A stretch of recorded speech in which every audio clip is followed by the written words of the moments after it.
ইয়া রাসূলুল্লাহ, ইয়া হাবিবাল্লাহ, আপনার ঘাম মুবারক সুবহানাল্লাহ সিসিতে ভরে ভরে রাখছেন, বলবে হবে কি?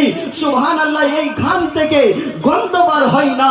সুবহানাল্লাহ, এই ঘামটা মুশকে আম্বারের চেয়ে বেশি সুন্দর খুশবু বার হচ্ছে। বলুন, এই হাদিসটাকে উল্লেখিত করেছে এখানে শেরের মাধ্যমে, বলছে যে খুশবু ঘামের ফোঁটাতে, আরে থু থু ব্যথা মিটাতে, আরে খুশবু খুশবু খুশবু খুশবু খুশবু খুশবু খুশবু ঘামের ফোঁটাতে, আরে থু থু